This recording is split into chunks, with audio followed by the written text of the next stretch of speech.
வணக்கம். அதாவது இபிடிபியினுடைய வரலாற்றை எடுத்துக்கொண்டால்,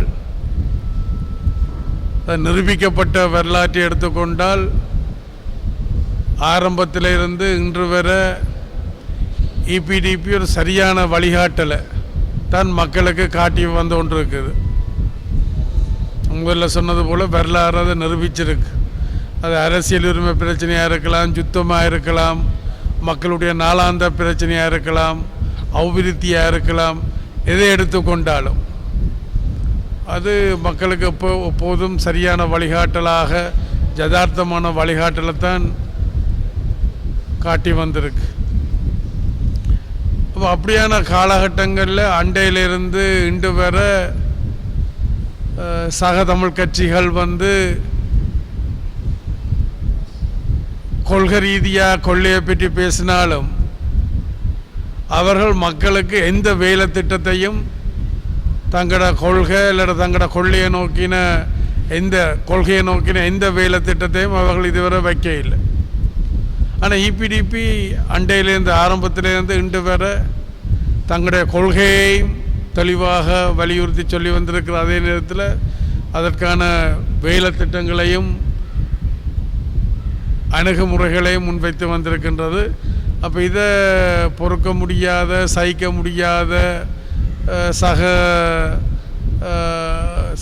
சக தமிழ் கட்சி அரசியல்வாதிகள் இபிடிபி மேலே சேறு பூசுறதைத்தான் அண்டையிலிருந்து செய்து வந்தவை. அது இடையில தொடர பார்க்குது. இபிடிபி ஒரு அப்பளுக்கு இல்லாத ஒரு கட்சியாகத்தான் இதுவரை செயல்பட்டு கொண்டிருந்தது, இனி தொடர்ந்து செயல்படும். அந்த வகையில் உங்களுக்கு தெரியும், இந்த வர இருக்கிற ஜனாதிபதி தேர்தலில் ஜனாதிபதி ரணில் விக்ரமசிங்க பிரதமராக பொறுப்படுத்த காலத்தில் இருந்து நாங்கள் அவரைத்தான் ஆதரித்து வாரோம். என்ற அவரால் தான் இந்த நாடு எதிர்கொள்ளுகின்ற பிரச்சனைகளுக்கு தீர்வு காண முடியும் என்ற நம்பிக்கை. அந்த நம்பிக்கையை 1.5-2 வருஷத்தில் அவர் அதை நிரூபித்து வந்திருக்கிறார். அப்போ தொடர்ந்தும் நாங்கள் அவரோட பயணிக்க வேண்டிய ஒரு தேவை இருக்குது. நாட்டு நலன்கள் கருதி, நாட்டு மக்களுடைய நலன்கள் கருதி நாங்கள் அவரோட பயணிக்க வேண்டிய தேவை இருக்குது. அந்த வகையில் தான் நான் எங்களுடைய மக்களை, நாட்டு மக்களை அறகூவி அழைக்கின்றேன். வர இருக்கிற ஜனாதிபதி தேர்தலில் ரணில் விக்ரமசிங்க அவர்களுடைய வெற்றியில் பங்களிக்குமாறு கேட்டுக்கொள்ளுகின்றேன். அவ்வாறு பங்களிக்கின்ற பொழுது இந்த 1.5-2 வருஷத்துக்கு எவ்வாறு அவர் மக்கள் எதிர்கொள்ளுகின்ற பிரச்சனைகளுக்கு தீர்வு கண்டாரோ, அதாவது உங்களுக்கு தெரியும், அவர் பொறுப்பெடுக்கிற நேரத்தில் நாடு தழுவின ரீதியில் கியூவும் வரிசையும் ஒன்றுதான். கியூ வரிசை என்றால் உங்களுக்கு தெளிவாக விளங்கும் என்றதுக்காண்டி கியூ வரிசை என்று சொல்ல பயன்படுத்துகிறேன். அப்போ கியூ வரிசையில் நின்றவர் பொருள் தட்டுப்பாடு, விலையேற்றம் என்றெல்லாம் இருந்தது.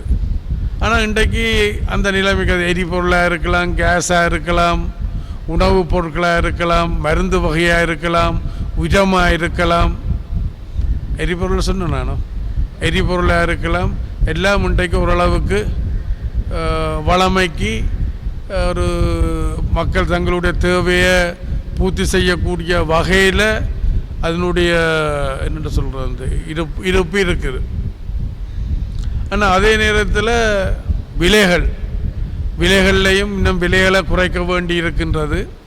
உங்களுக்கு தெரியும், நாங்கள் IMF என்ற சர்வதேச நிதியத்திட்ட கடன் வாங்கித்தான் இந்த நிலைமைகளை நாங்கள் வளமைக்கு கொண்டு வந்திருக்கின்றோம். அப்போ நாங்கள் கடன் வாங்கினவர் சில நிபந்தனையை விதிப்பாங்க, அப்படி செய்யணும், இப்படி செய்ய வேணும்ன்ட்டு. அப்போ அந்த நிபந்தனைகளுக்கு உட்படாட்டால் எங்களால் இதிலேருந்து மீண்டிருக்க முடியாது, அந்த கடனை பெற்றிருக்க முடியாது, அவங்களுடைய உதவியை பெற்றிருக்க முடியாது, இதிலேருந்து எங்களால் மீண்டிருக்க முடியாது.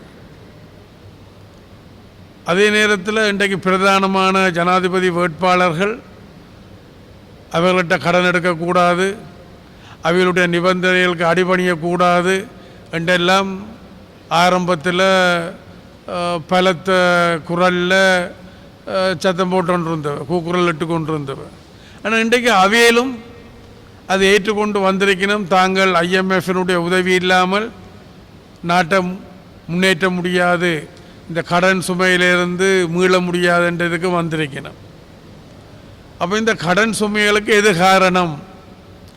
கடந்த கால யுத்தம், தேவையற்ற அழிவு யுத்தம், மற்ற அதுக்கு பிறகு வந்த கொரோனா, மற்ற ஆட்சியாளர்கள் மத்தியில் இருக்கக்கூடிய சில முறைகேடுகள் அல்லது குறைபாடுகள். அப்போ இன்றைக்கு அதில் எல்லாத்தையும் நிவர்த்தி செய்யக்கூடிய வகையில் தான் ரணில் விக்ரமசிங்கே அவர்கள் தன்னுடைய நிர்வாகத்தை முன்னெடுத்து செல்கிறார். அந்த வகையில் மக்கள் அவரை ஆதரவளிக்க வேணுமென்றது தான். இப்போ 10ஆம் தேதி வவுனியாவில் வரலாறு காணாத ஒரு மக்கள் திரட்சியை EPDP கட்சி கிளிநொச்சியில், நான் அங்கேன்னு சொன்னேன், கிளிநொச்சியில் வவுனியாலே மட்டும் நடந்தது தான்.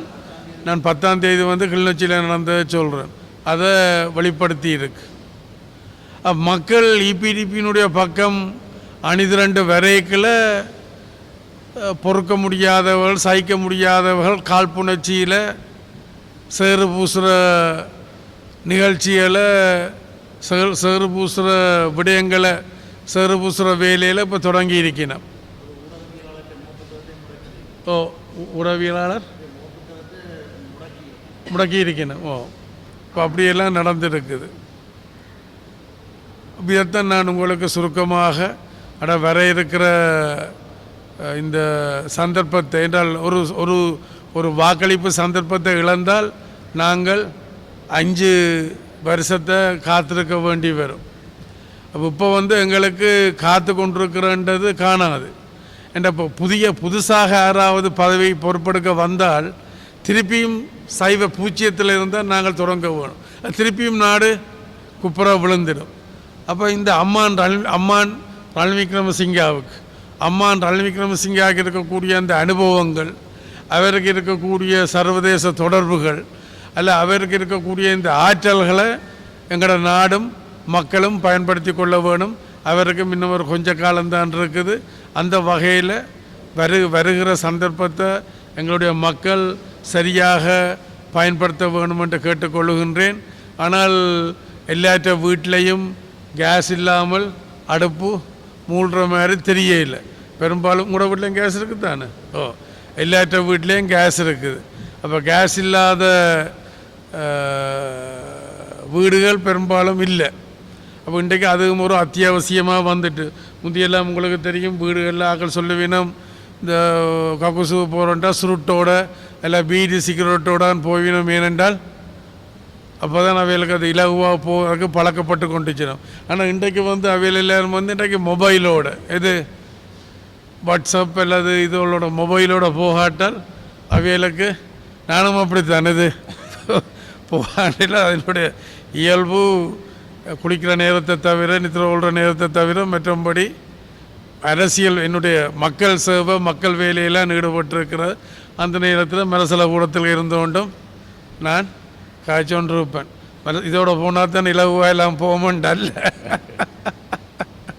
சரி, ஸ்ரீதரன் தரப்பு, சுமந்திரன் தரப்பு, மாவ தனித்தரப்பா. இப்போ நான் அது அந்தந்த கட்சிகளுடைய கருத்துக்கள் சம்பந்தமான விடயம். நான் அதை பற்றி பெருசாக அலட்டிக்கொள்ள விரும்ப இல்லை. இருந்தாலும் அவர்கள் அந்த பொது வேட்பாளர் என்ற ஒரு பொய்த்தனமான கோஷத்துக்களை விழாமல் தென்னிலங்கையில் இருக்கக்கூடியவர்கள் அல்ல தென்னிலங்கையில் முன்னுக்கு ஜனாதிபதி வேட்பாளராக முன்னணியில் இருக்கிறவர்களோட கலந்துரையாடி ஒரு நிலப்பாட்டு எடுக்கிறது தான் நல்ல சரியானது என்று நான் நினைக்கிறேன். என்றால் பொது வேட்பாளர் என்றது அது ஒரு உளுத்து போனது, காலம் கடந்தது. 74ஆம் ஆண்டில் இருந்து சுயலாப அரசியலுக்காக முன்வைக்கப்பட்ட கோஷம்தான் இந்த ஐக்கியம், சர்வதேசத்துக்கு காட்ட வேணும், இந்தியாவை காட்ட வேணும், தென்னிலங்கையை காட்ட வேணும் என்று சொல்லி. சரி, இதுவரை அப்படி சொல்லி காட்டினவ என்னத்தை சாதித்தவ? அவர் தங்களோட சுயலாபமாக சாதிச்சிருக்கிறன்றது வேறு. ஏன்னா மக்களை உசுப்பேற்றி சூடேற்றினாத்தான் வாக்குகளை அபகரிக்கலாம், ஆசனங்களை பெற்றுக்கொள்ளலாம்ன்றது அவருடைய தனிப்பட்ட சுயலாப அரசியல். பட்டியலை பெற்றுக்கொள்ளலாம் என்று அவர்களுடைய அரசியல். ஆனால் இங்கே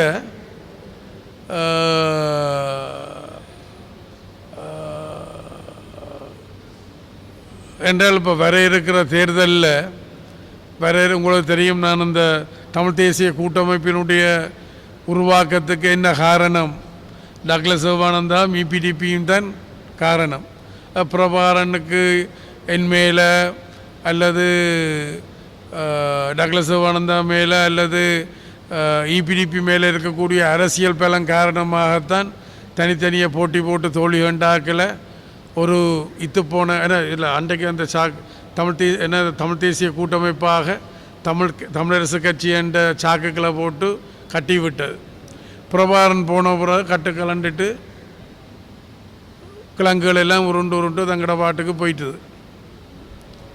அப்போ இன்றைக்கும் அந்த எந்த மூட்டைக்குள்ள எந்த சாக்கு மூட்டைக்குள்ள அந்த கிழங்குகள் கட்டினதோ அந்த சாக்கு மூட்டையும் இன்றைக்கு போய் 3ஆக 4ஆக இருக்குது. அது அவைகளுடைய கொள்கை, அவைகளுடைய வேலை திட்டங்கள். அதை பற்றி நான் கருத்துக்கள் சொல்ல நான் விரும்ப இல்லை. நான் சொல்லிட்டேன், ரெண்டாலும் சொல்ல விரும்ப இல்லை. அப்போ அது அவைகளுடைய இது, எங்கட இது கொண்டு போனவ, இருக்கிறத இல்லாமல் செய்தவ, அது கூடாதான் தங்களுடைய அரசியல் நீடிக்கும் நிலைக்கும் இல்லை நீடிக்கும் என்ற வகையில் தான் இப்படியான கருத்துக்களையும் இப்படியான செயல்களையும் செய்கிறதாக. சரி, இப்போ இன்றைக்கு கடந்த காலத்தில் என்ன சொல்லிச்சினோம்? தென்னிலங்கையை காட்ட வேணும், இந்தியாவை காட்ட வேணும், சர்வதேசத்துக்கு காட்ட வேணும் என்றெல்லாம் சொல்லிச்சினோம். புற என்ன சொல்லிச்சினோம்? சர்வதேசம் ஏமாற்றி போட்டு என்று சொல்லிச்சினோம். சர்வதேசம் தாங்கள் ஆபத்தில் இருக்க உதவிக்கு வரையில்லை என்று சொல்லிச்சினோம். இந்தியாவும் வரையில்லை என்று சொல்லிச்சினோம். இலங்கையும் ஏமாற்றி போட்டு என்று சொல்லிச்சினோம். இதுதான் அவளுடைய அரசியல். இது எங்கட மக்கள் உணர்ந்து விளங்கி வந்திருக்கணும் என்று நான் நம்புகிறேன். அப்புறம் மற்ற சொல்லல, சுமந்திரன் பாணியிலையும் சுமந்திரனைய சொன்னவர் இல்லை, அதான் அவற்ற பாணியில் அதை. அப்போ அனுர குமார திசநாயக்கா அப்படி சொல்லியிருந்தால் அது பிழை. அவர் வேறொரு நோக்கத்தில் அவளை நச்சு உரல் அடித்தாரோ தெரிய இல்லை. அப்படி சொல்லியிருந்தால் அது பிழை தான். அது உண்மையாக அப்படி சொல்லியிருக்கக்கூடாது. ஏன்னா என்ன டைம் இங்கே பல தமிழ் மக்கள் கேட்டவன்னு நீங்கள் உங்களுடைய ஆள் என்ற அளவிற்கு சோப் பண்ணுற வகையில் இப்போ நாங்களும் ஒரு சரி இதோடு தான் நாங்கள் எங்களோட கட்சியை இயக்கங்களை ஆரம்பித்தது. என்ன உங்களோட ஆக்கள் இப்படியெல்லாம் சொல்லியிருக்கணும்னு சொல்லி அந்த செய்தி போனாக்கள் பல பேர் கேட்டிருக்கணும். கொஞ்சம் அப்படி சொல்லியிருந்தால் அது பிள்ளை தான். அது ஏதோ ஒரு யோசனையில் அவளை நினச்சி அவளண்ட இது அவளண்ட நீங்கள் எடுத்துக்கொண்டு அவளை நினைச்சு சுமதிக்கு ஆயில் 100 ரூபா. இப்போ காலையில் நான் கேட்டேன், அங்கே சுமதியை காண இல்லையாண்ட. சரி, அப்புறம் அவளை நினச்சி உரல் அடிச்சேன்டா, அப்புறம் தண்ணியாண்ட வச்சு கூட வெறும் நான் அந்த கட்சிகளுடைய ஆக்கள் சொல்கிறதுக்கு நான் உண்மையாக பயில் சொல்ல விரும்ப இல்லை. அப்படி சொன்னதாக நானும் அறிஞ்சினான். அதுவும் வாய் தவறி ஏதாவது உரலை நினைச்சு அவளை அடித்தோ தெரியல. அது அவைகளுடைய இது அதில் பற்றியெல்லாம் நான் அலட்டிக்கொள்ள விரும்பவே இல்லை. நான் எங்கட கருத்தை தான் நான் கூட சொல்ல விரும்புகிறேன். எங்கட கருத்துக்கள் எங்கட இதை நான் கூட சொல்ல விரும்புகிறேன். தந்தையார் சரி, நான் இவற்றை தந்தையார் ரெண்டு வச்சுட்டேன். இல்லை, இப்போ என்னுடைய இது என்னென்றால், அதான் நான் காலையில் உங்களோட மூத்த பத்திரிகையாளர் ஒரு ஆளை காலையில் சந்தித்தேன். நான் தலைக்கு தாடிக்கு வெள்ளி அடிச்சிருக்கிறார அல்லது மூத்த பத்திரிகையாளரை சந்தித்தேன். நான் அவர்கிட்ட நான் கேட்டேன், இப்போ நான் உங்களை சந்தித்தேன்டா இப்போ 2000 ஆண்டு அங்கே மேலுக்கு சந்திச்சேன்ட்டு சொன்னார். ஒரு த்ரில் சந்திப்புன்றது தான் அந்த நேரத்தில் டக்ளஸ் அண்டாவிலெல்லாம் முந்தி இதெல்லாம் அப்போ அந்த நேரத்தில் பிரபாரன்னு சொல்கிறான். டக்ளஸுக்கு ஒரு பெரிய பள்ளி இருக்குது, கொம்பு இருக்குது என்றது தான் நான் பிரச்சாரம் டக்ளஸ் சிவானந்த. அப்போ வந்து பார்த்தோன்னே இடம் மாறி வந்துட்டு நம்ம உண்டு தாங்கள் யோசித்ததாக சொன்னார். அப்போ அவர்கிட்ட நான் சொன்னேன், நான் உங்களை அவரை விட உங்களையும் சேர்த்து நான் உங்களை சந்திக்கல, எது தமிழ் மக்களுக்கு உகந்த இல்லை பொருத்தமான ஒரு சிறப்பான ஆரம்பமாக எது இருக்குமென்று நான் சொன்னேன். நான் இந்த இலங்கை இந்திய ஒப்பந்தத்தில் ஏற்படுத்தப்பட்ட இந்த மாநசபை முறைமை கூடாகத்தான் நாங்கள் போக வேணும் என்று அண்டையிலேருந்து நான் சொல்லிக்கொண்டு வந்தேன். அப்போ எல்லாரும் பிரபான் உள்ளடங்களாக எல்லாரும் என்ன சொல்லிச்சினோம், அது காலம் கடந்தது, உளுத்து போனது, அதில் ஒன்றும் இல்லை, தும்பு கட்டையால் கூட தொட்டு பார்க்க மாட்டோம்ன்றெல்லாம் சொல்லிச்சினோம். அப்புறம் இன்றைக்கு இந்த முன்னணி தலைவர்கள் ரணில் விக்ரமசிங்க, சஜித் பிரேமதாச, அனுரகுமார திசநாயக்க, சரி நாமளையும் அவையில் முன்னணியாக எடுத்துட்டு போல இருக்கு. அப்போ அவையிட்ட கேட்டிருக்கணும், காப்போத்தல் தெருவியலா அரைப்போத்தல் தெருவியலான்ட்டு. சாராயம் இல்லை, அதாவது இந்த 13ஆம் திருத்த சட்டத்தை காவாசியா அரைவாசியா முக்காவாசியான்ட்டு. என்னுடைய இதாண்டா நாங்கள் அவையிட்டெல்லாம் கேட்க வேண்டிய அவசியம் இல்லை. ஏன் கேட்க வேணும்? கேட்க தேவையில்லை. அரசியல் ஜாப்பில் இருக்குது, நாங்கள் அதை நடைமுறைப்படுத்த வேணும். அப்போ அதுக்கு தான் நான் அண்டையிலேருந்து கேட்டுக்கொண்டு வாரேன். எங்களுக்கு ஒரு 4-5 ஆசனங்களை தந்தால் இப்படி சுண்டி இந்த பிரச்சனைகளை தீர்க்கலாம். எங்களோட இபிடிபியினுடைய தேசிய நல்லிணக்கம், நீண்ட கால அனுபவங்கள், இதிலெல்லாம் எங்களுக்கு இருக்குது. அப்போ நான் நினைக்கிறேன் இந்த முறை மக்கள் அதை தெரிவினோம்ட்டு நினைக்கிறேன். நான் வீட்டியெல்லாம் கேட்க இல்லை, ரணில்கிட்ட போய் காப்போத்தலாம் அரைப்போத்தலான்ட்டு கேட்க இல்லை, அல்லது சஜித்திட்ட கேட்க இல்லை. எனக்கு ஏன் கேட்க வேணும்? நாங்கள் வீட்டை போய் நாங்களாக செய்ய வேணும், எங்களோட கையில் எடுத்து செய்ய வேணும். அது இப்போ உங்களோட கையில் இருக்குது. உப்பேண்டா என்ன தேர்தல் முடிய மட்டும் இப்போ உங்களோட கையில் இருக்குது. தானாமுனா இல்லாட்ட உங்களோட கையில் இருக்குது. தானாமுனாவும் அவற்றை அந்த தலைவரும் வந்து பத்திரிகையாளர் கூட்டி கொண்டு போய் காசு வாங்கி கொடுத்துருக்கிறார். அவர் பெரியதோ கொடுத்துருக்கிறார், எனக்கு அந்த வசதி இல்லை. தானாமுனா தலைவர் எல்லாரையும் கூட்ட கொடுத்த கேள்வி படமும் வந்துருந்தது. அப்போ பார்த்தேன், என்ன தெரிஞ்ச முகங்கள் இருக்கணுமோண்டா எல்லாம் கிழட்டு முகங்கள், இந்த மாதிரி முகங்கள்லான்றதுல இது பொதுவாக ஆட்சியில் இருந்தாலும் கார் கொடுப்பினம் அது ஒரு பொதுவான இயல்பு தான். அது ஒரு விசேடம் என்று நான் சொல்ல வரே இல்லை. யார் இருந்தாலும் இது நடக்கிற ஒரு விஷயம். நான் அது சரிபோல சொல்ல வரே இல்லை. அதில் நடந்திருக்கலாம். ஆனால் இபிடிபி ஆதரவளித்தது இப்போ தனமுனாக இல்லை எனக்கு. இபிடிபி ஆதரவளித்தப்போ அவர் எல்லாரும் பொறுப்புகளை கையை விட்டுட்டு போய்க்கல, பொறுப்பை முன்னெடுக்க வந்த நேரத்தில் இருந்து இபிடிபி ஆதரவளித்தது சொல்கிற விளங்குது தான். அப்போ இதில் என்ன சொல்ல வாரன்னு உங்களுக்கு விளங்கி இருக்கும்னு நினைக்கிறேன். இல்லை, அதெல்லாம் சும்மா ஒரு பொய்த்தனம் வேண்டாம். இப்போ அரசியலில் மக்களை சூடேற்றி உசுப்பேற்றி வாக்குகளை அபகரித்தவ. இப்போ கிட்டடியில் அதில் ஒரு பிரமுகர் நாடாளுமன்றத்தில் பேசினதாக எனக்கு சொல்லப்பட்டது. இதுதான் தன்னுடைய கடைசி நாடாளுமன்றமாக இருக்கலாம். ஒருவேளை மனதில் யோசிச்சாரோ தெரியல, அடுத்த முறை மக்கள் தன்னை தெரிவு செய்ய மாட்டோம் என்று யோசிச்சாரோ தெரிய இல்லை. தன்னை அறியாமல் அந்த சொல்லு வந்தோ தெரிய இல்லை.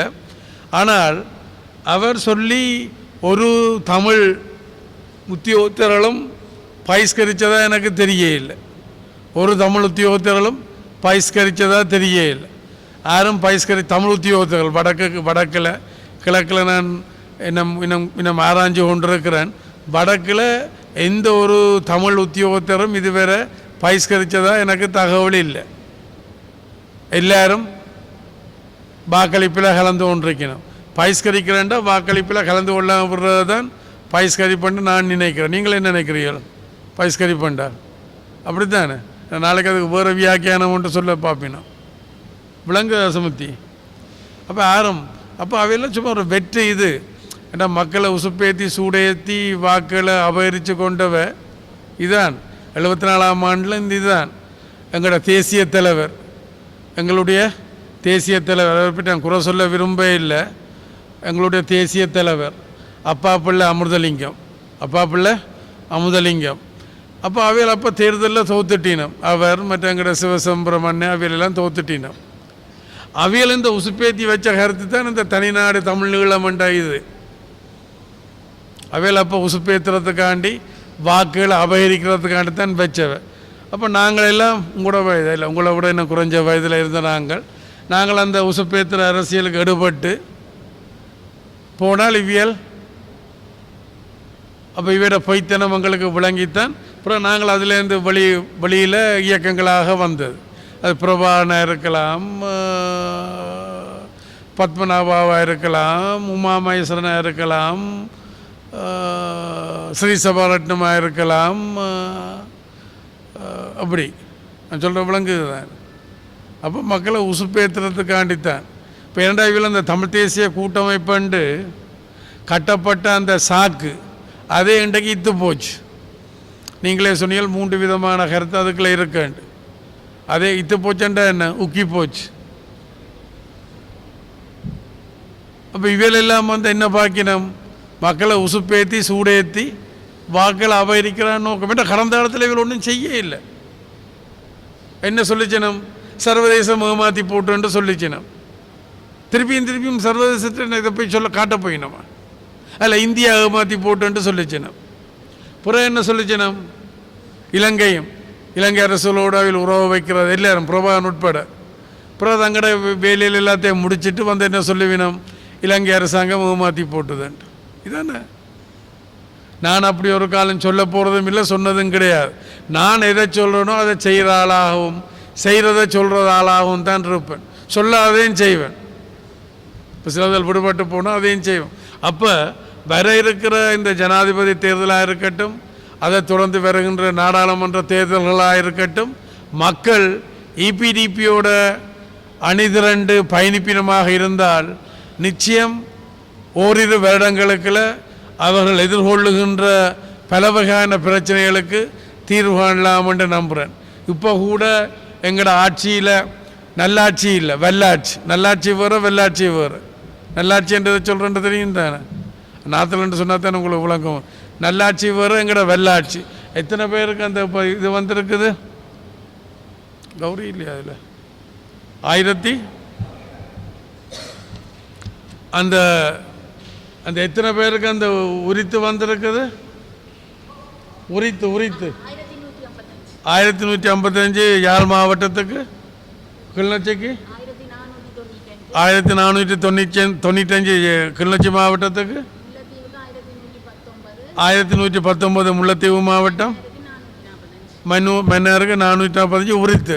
என்ற இப்போ இந்த தேர்தல் இதுகளில் இந்த தபால் நிலையம் பிஸியாக இருக்கிறபடியினால் அதெல்லாம் இப்போ கைவசம் இருக்குது. அது உடனடியாக கிடைக்கும் என்றால் அம்மான் ஜனாதிபதி ரணில் விக்ரமசிங்கவினுடைய ஆட்சியில் எங்களுடைய ஆட்சியில் 20 லட்சம் பேருக்கு நாடு தழுவின ரீதியில் 20 லட்சம் பேருக்கு காணி உறுத்து. இப்போ காணி உறுத்துண்டா இப்போ நீங்கள் இதில் செயின் போட்டிருக்கிறீங்களானே, பவுண்ட் செயினா அல்லது இதா இமிட்டேட் அந்த இது மாதிரி எல்லாருக்கும் ஒரு சொத்து கிடைக்கிற மாதிரி அம்மான் ரணில் விக்ரமசிங்க அந்த ஏற்பாட்டை செய்திருக்கிறார்.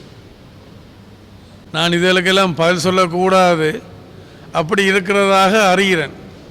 என்ற எல்லாரும் இன்றைக்கு பொது வேட்பாளர்கள் என்று முன்னிக்கிற ஆக்களும் அவருக்கு சொல்லினோம் நாங்கள் உங்களுக்கு தானண்டு.